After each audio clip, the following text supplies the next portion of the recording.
Unbelievable. 10 people in front of my eyes today lost their right to vote here. This is the Venice Church, Methodist Church precinct.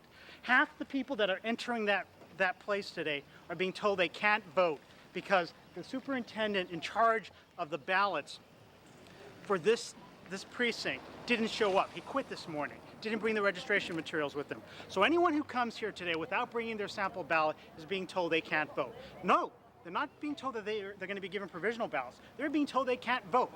I arrived to vote and there was no supplies, no voting booths, no records of my registration. There was nothing, with some vague story that it didn't arrive from where it was supposed to arrive and they don't know if it was ever going to arrive. So I was forced to write in a punch card that I could barely see in a room that was very badly lit and it was extremely difficult to see, and I wasn't allowed to come outside in the light. So they didn't know when the voting supplies would arrive at all. So it makes you feel like you've been disenfranchised. I was not in their logbook, where I've been for the last several years that they've been having voting here. Did they tell you why the logbook wasn't there? They just said that somebody didn't show up or somebody showed up and quit. And they said, you can't vote here, try going across on the other tables, on the other side of the room. They were not nice, they were rude.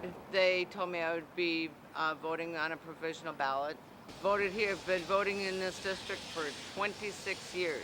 Well, there's no ballot boxes, so you had to fill everything out with this huge black pen. That seems kind of shady. You just had to sit there and read everything, which is fine, but it just didn't seem, it doesn't seem like it's going to be, I don't know, I just hope my vote gets counted. It didn't seem like it was by the book or something, I don't know. No voting booth for me, had to sit at a table in bad light. They didn't have my name on the list and directed me to a table where they were allowing people to vote provisionally. It's a provisional ballot, which I assume means it will only be counted if it's determinative of the outcome. Did you have to vote what they called provisionally? Yes. So you voted provisionally? Right, but they did give me a number to call to make sure my vote counts. So now I got to make a phone call. I mean, I'll do it, but will everybody do that? And this is a progressive community, and is that an accident or not?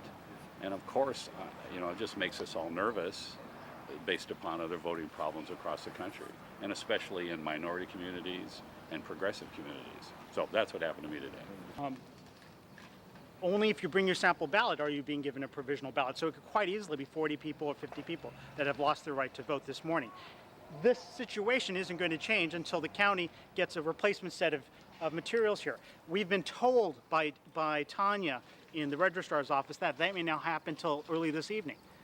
So that quite possibly means that more than 1,000 to 2,000 to 5,000 people will come here today. Half of them may be told that they can't vote because they didn't bring their sample ballots with them. All right. This is unacceptable.